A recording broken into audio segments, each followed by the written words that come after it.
Hello friends, आज हम चर्चा करेंगे ईंटों के प्रकार के बारे में। जैसा कि हम जानते हैं कि कंस्ट्रक्शन इंडस्ट्रीज में ईंटों का प्रयोग बहुत ही प्रचुर मात्रा में किया जाता है।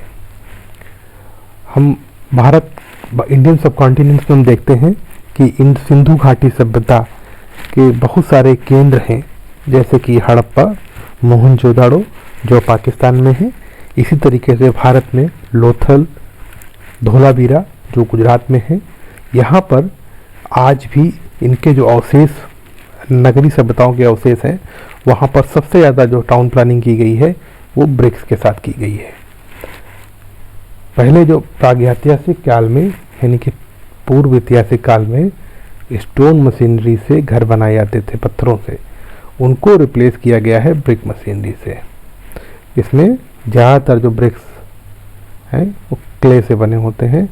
क्ले को पका करके या क्ले को सूरज की रोशनी में धूप से सेक करके जो ब्रिक बनेंगे उनका प्रयोग कंस्ट्रक्शन इंडस्ट्रीज में किया जाता रहा है।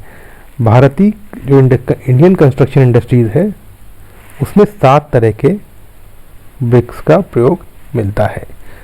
पहला टाइप है सन ड्राइड ब्रिक। ऐसे क्ले ब्रिक्स जिनको सूरज की रोशनी में, सूरज की तेज धूप में उसको सन ड्राई किया गया है और उनको एज इट इज प्रयोग कर लिया जाता है। बर्न्ड क्ले ब्रिक, ऐसे क्ले ब्रिक जिनको प्रॉपर तरीके से बर्निंग प्रोसेस से उसको बर्न करके, पका करके हम उनका प्रयोग करते हैं।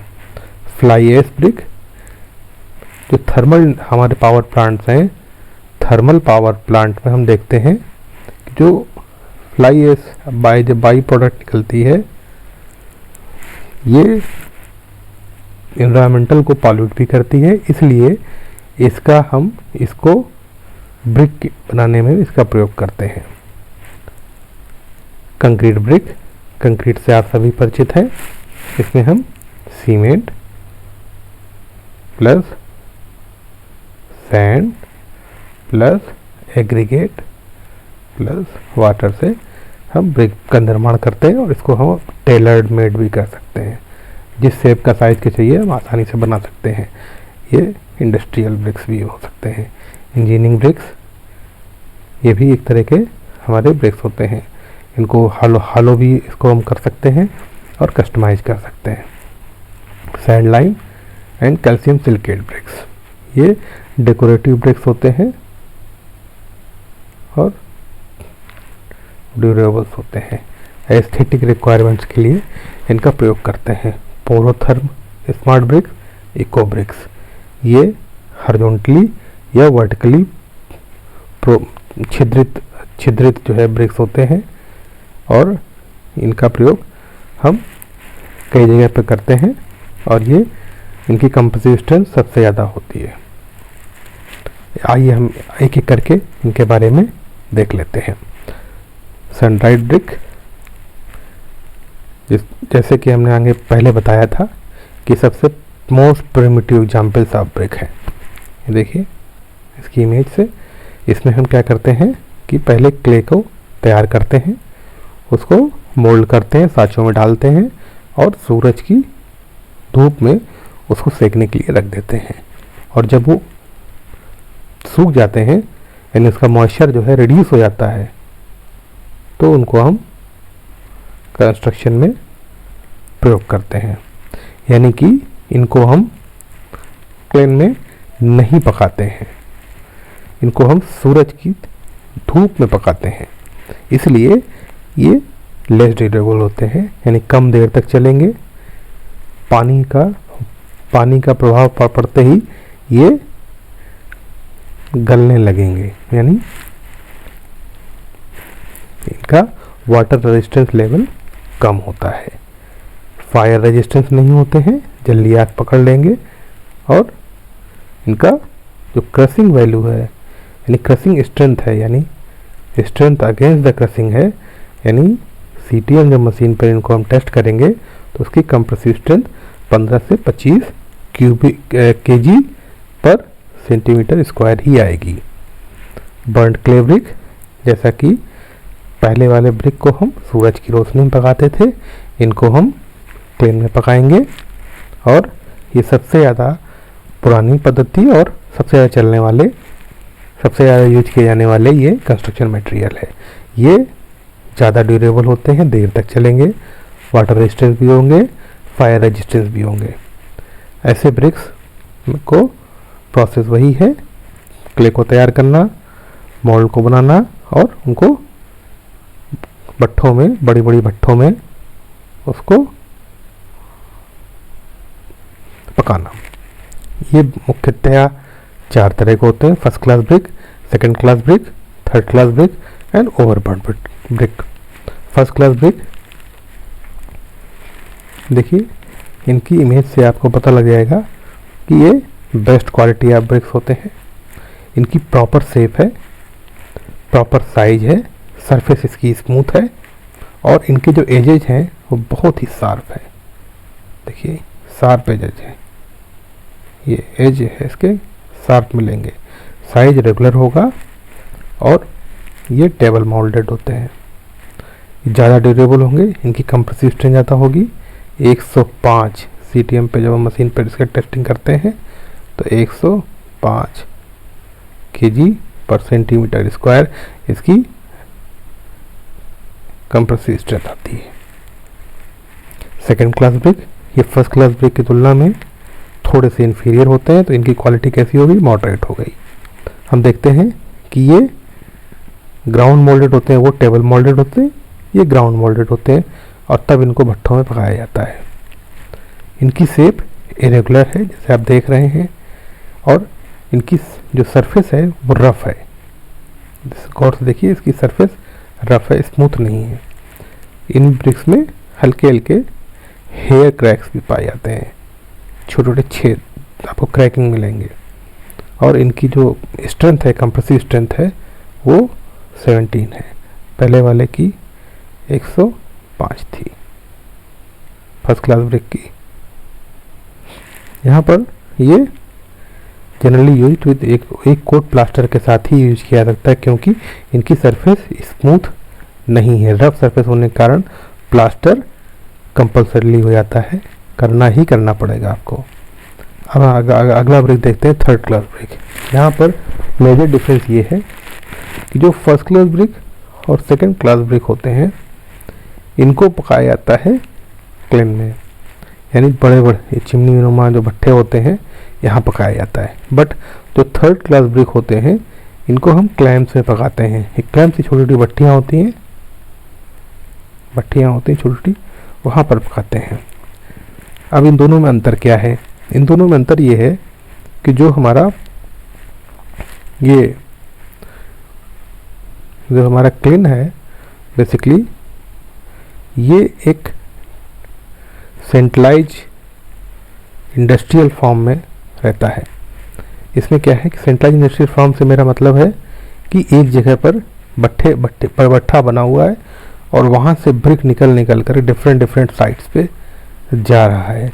बट क्लैंप में ऐसा नहीं होता है। क्लैंप में क्या होता है कि मान लीजिए ये एक साइट है, यहीं पर ईंटों का प्रयोग किया जाना है, तो यहीं पर हम क्लैंप लगा लेते हैं और फायर लगा करके हम जो है क्ले से, जो मोल्डेड क्ले होते हैं, उनको पका करके यूज कर लेते हैं। ये पुरानी पद्धति है, इसलिए हम देखते हैं कि इसमें फायर रेगुलेट नहीं हो पाती, फायर अनरेगुलेट रहती है, इसमें फायर रेगुलेट रहती है। इसलिए यहाँ पर कई तरह के प्रोडक्ट निकलते हैं। थर्ड क्लास ब्रिक भी निकलता है और ओवरबर्न ब्रिक भी निकलता है। यहाँ पर ओवरबर्न भी निकल सकता है, बट मेजॉरिटी यहाँ पर ओवरबर्न ही निकलता है। थर्ड क्लास ब्रिक आप इनकी शेप देखिए, इस तरह शेप ये लिए होते हैं। तो इनकी शेप जो सरफेस है, शेप हमारी इरेगुलर हो गई, टोटली अनइवन है। इनकी रफ सरफेस है, अनफेयर एजेज है, इसके जो एज हैं शार्प ना होकर के अनफेयर है। यहाँ पर ज़्यादा नंबर ऑफ हेयर क्रैक्स हैं सेकंड क्लास ब्रिक की तुलना में। और इनको हम जनरली टेम्परेरी स्ट्रक्चर, यानी जो तत्कालिक स्ट्रक्चर्स बनाई जाती हैं उनमें यूज करते हैं, परमानेंट स्ट्रक्चर में इसका यूज नहीं करते हैं। इनका जो स्ट्रेंथ है, करेक्टरिस्टिक जो कंप्रेसिव स्ट्रेंथ है, वो 35 kg/cm² है, यानी कि सेकंड क्लास ब्रिक से भी कम। यानी फर्स्ट क्लास ब्रिक का जहाँ पर 105 था, उसका 70 था और इसका 35 kg पर सेंटीमीटर स्क्वायर है, यानी इसकी स्ट्रेंथ कम है, यानी लेस ड्यूरेबल है। अब हम आते हैं ओवरबर्न, यानी जो ज़्यादा पक गया हो ब्रिक, इस टाइप का ब्रिक रहेगा। ये डार्क कलर में होते हैं, शेप रेगुलर होती है, टेढ़े मेढ़े रहते हैं, बट इनका एक सबसे खास बात क्या है, जो इनकी कंप्रेसिव स्ट्रेंथ है, यानी क्रशिंग जो स्ट्रेंथ है, ये ज़्यादा होती है फर्स्ट क्लास ब्रिक की तुलना में। इसलिए इनको हम फाउंडेशन में या ऐसे फॉर्म में एग्रीगेट के रूप में भी इनका हम प्रयोग कर लेते हैं। तीसरी कैटेगरी है फ्लाई ऐश की। फ्लाई ऐश की ब्रिक ये एक बाई प्रोडक्ट है, जैसे कि हमने बताया थर्मल पावर से निकला हुआ एक बाई प्रोडक्ट है। यानी फ्लाई ऐश और क्ले को मिला करके हम उसके मोल्ड बनाते हैं और उसको 100 डिग्री सेल्सियस में उसको मोल्डिंग कर लेते हैं। चूँकि इसमें फ्लाई ऐश में कैल्शियम ऑक्साइड पाया जाता है जो कि सीमेंटिंग प्रॉपर्टी है, इसलिए हम फ्लाई ऐश ब्रिक को सेल्फ सीमेंटिंग कहते हैं। इसमें प्रचुर मात्रा में कैल्शियम ऑक्साइड पाया जाता है। ये कम पोरस होते हैं, क्योंकि कम पोरस होते हैं इसलिए इसमें वाटर एब्जॉर्प्शन कम होता है। ये आगे वाटर एब्जॉर्प्शन हम पढ़ाएं, जब हम टेस्टिंग के बारे में बताएंगे तो एक वीडियो इस पे लाएंगे। तो वाटर एब्जॉर्प्शन इसका कम होता है। इसकी सरफेस स्मूथ होती है, चूँकि स्मूथ सरफेस है तो हमें प्लास्टर करने की ज़रूरत नहीं पड़ेगी।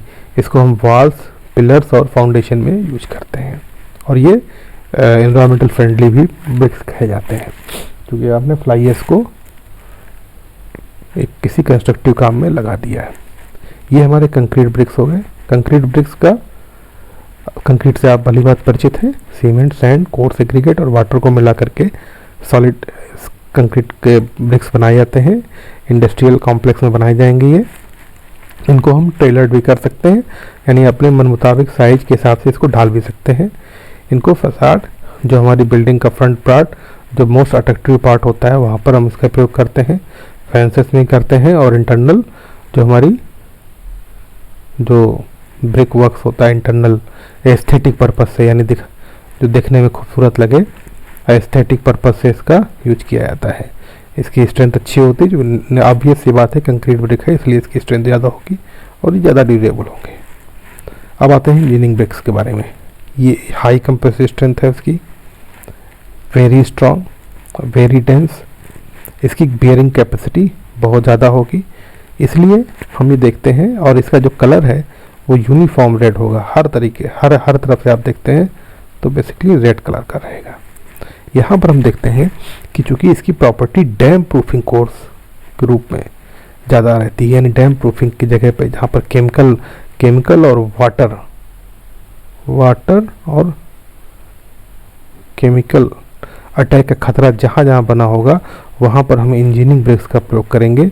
उससे ये ब्रिक की ड्यूरेबिलिटी बढ़ जाएगी। इसलिए इनका हम प्रयोग बेसमेंट पे करते हैं, सीवर पे करते हैं, मैनहोल के वहाँ पर बनाते समय करते हैं, और रिटेनिंग वाल, जो ग्राउंड रिटेनिंग वाल है, वहाँ करते हैं।